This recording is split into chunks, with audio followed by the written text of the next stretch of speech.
This is the 4th revision video for Unit 2, and we're focusing on how Hitler changed Germany from a democracy to a dictatorship. Now, after Hitler was appointed Chancellor with von Papen as Vice-Chancellor at the end of January 1933, in the February, the Reichstag, the German Parliament building, burns down. Now, this is blamed on a communist, van der Lubbe, who is found guilty of lighting the fire. Now, it's all very dodgy as to whether he did light the fire. He was found there with firelighters in his pockets, but it very much seems like it could have been a Nazi setup. And Goering seems to have tampered with the evidence that was taken at the time. Whatever happened, the communists got the blame. And Hitler presented it as a communist threat to all of Germany, that Germany was under threat. In response to this, President Hindenburg, using Article 48, declares a state of emergency. And this is given the title, The Decree for the Protection of the People and the State. This is not the Enabling Act. Please don't get it confused. So the Decree for the Protection of the People and the State is passed due to the threat posed by the communists because they supposedly burnt down the Reichstag. Now, this decree suspends civil rights, allows the government to imprison political opponents, and it allows them to shut down newspapers and meetings. And that's exactly what Hitler did.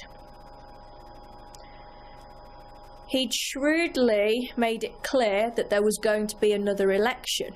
So this gives him a clear advantage in that election that's going to take place in March, because the Communists and the Social Democrats, none of the opposition parties could easily meet or publish their ideas in newspapers. Those meetings were disrupted if they happened, and the SA made it clear that violence was the order of the day. Now, because the Reichstag fire was presented as a communist conspiracy, donations to the Nazi Party from big businesses increased because their major fear is the communists taking over. And the Nazis receive 3 million marks from just one meeting from people like Krupp. But during this election campaign, about 70 people, die. Now, in the election in March 1933, the Nazis don't win a majority, much to Hitler's annoyance. But by joining with other nationalist parties and banning the communist deputies from taking their seats in the Reichstag, Hitler is able to secure a majority.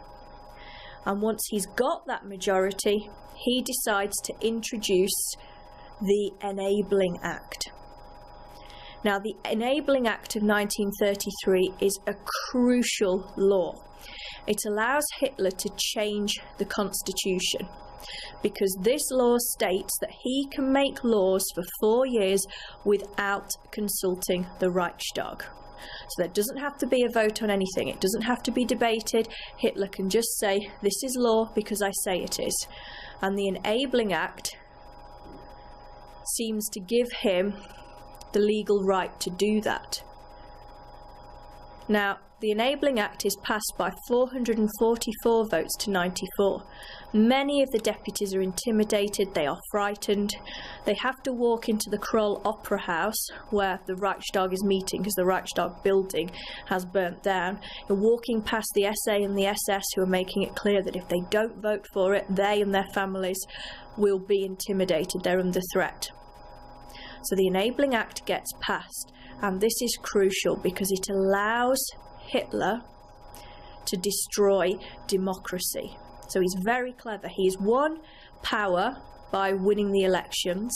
He's eventually got Hindenburg to make him Chancellor following the failure of von Papen and Schleicher, and now he has passed a law democratically even though many deputies were intimidated. And this law allows him to destroy democracy, and that's exactly what he sets about doing. So, the Enabling Act allows him to ban trade unions. The trade unions represent the workers. Many workers are naturally communist supporters, so he wants to ensure that they are not a tool for opposition. So trade unions are banned and strikes are banned. He then bans all other political parties, so it is illegal to meet together as any other political party, the Social Democrats, the Communists, the Catholic Centre Party, any of them. The only legal party is the Nazi Party. He then decides to remove the 18 local parliaments that run the 18 regions in Germany.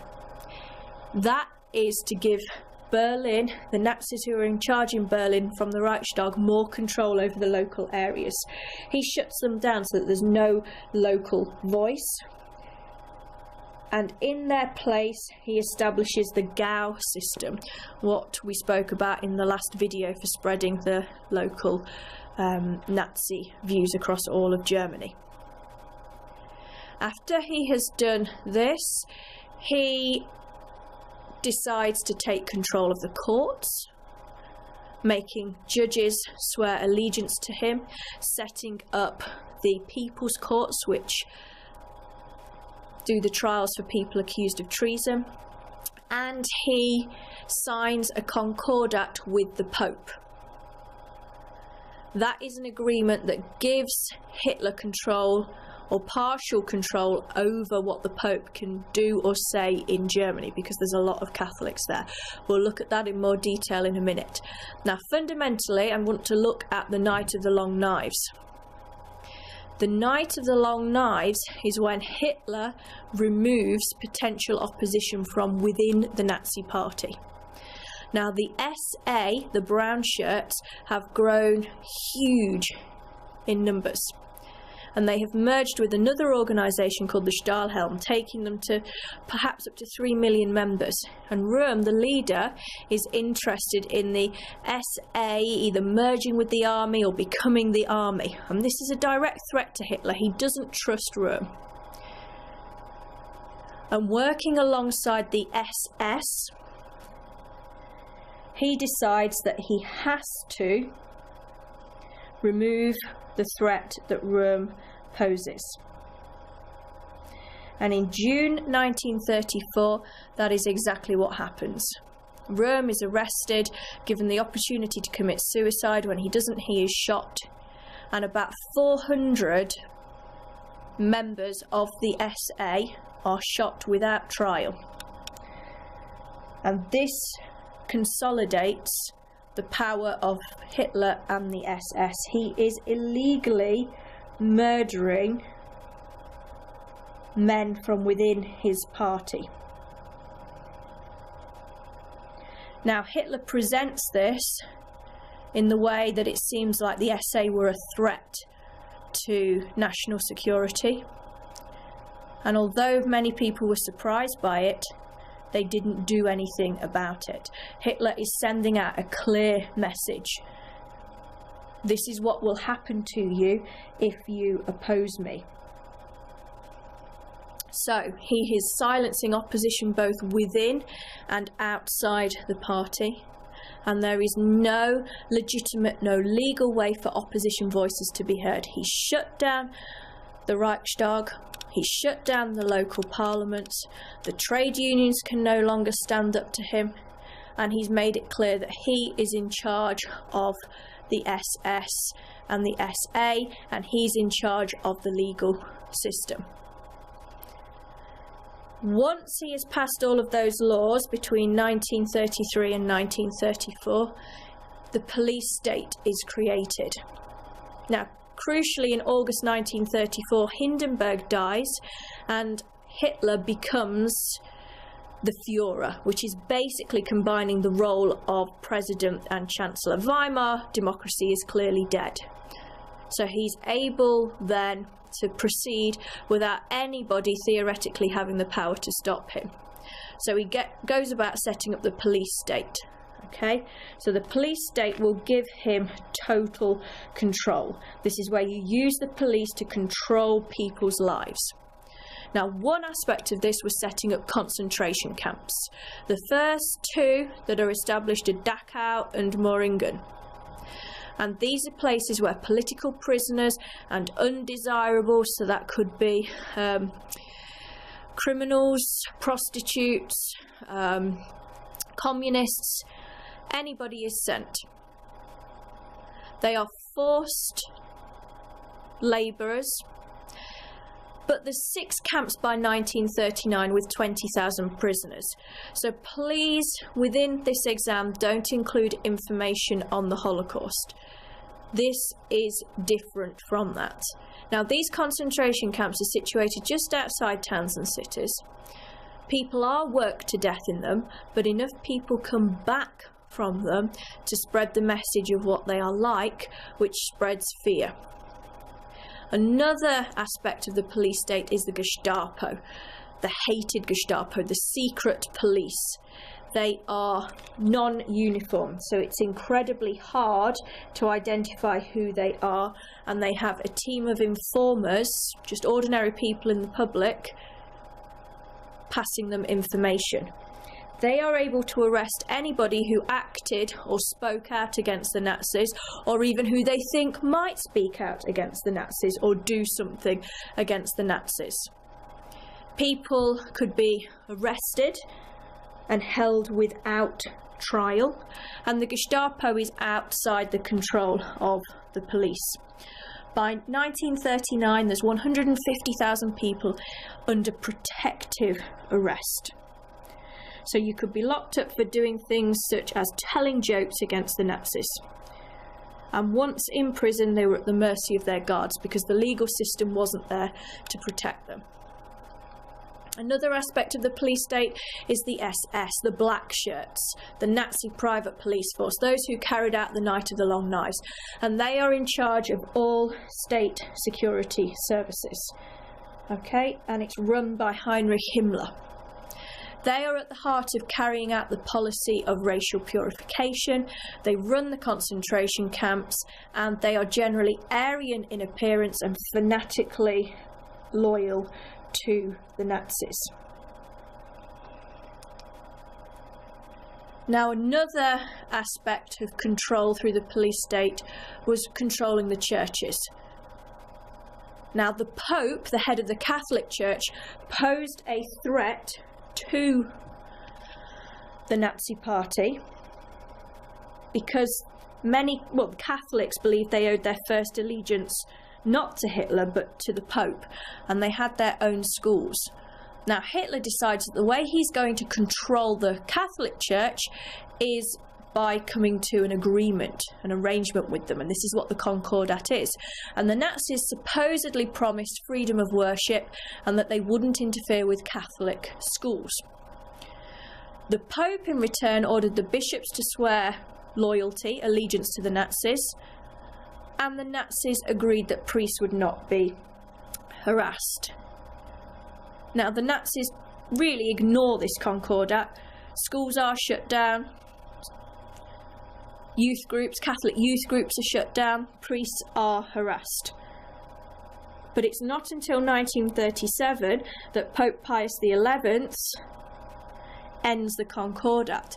And by then the damage has been done. The Catholics have been brought under control.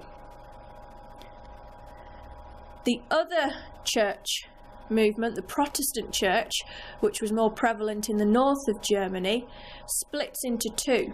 There is a pro-Nazi church movement called the German Christian movement, and that's under the leadership of a man called Müller.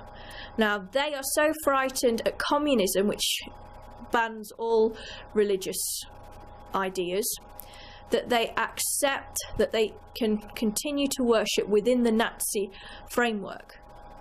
So you can see the picture in the middle, there is a swastika on the altar there. So Hitler allows them to carry on because they are loyal to him. Other Protestants are anti-Nazi, and they create the Pastors' Emergency League. and Pastor Martin Niemöller was one of their main leaders. Now this does pose a threat to Hitler, and the Pastors Emergency League is banned, and Niemöller is sent to a concentration camp, and the members of the Pastors Emergency League are harassed. Now, one final thing that I do want to talk about is the law courts.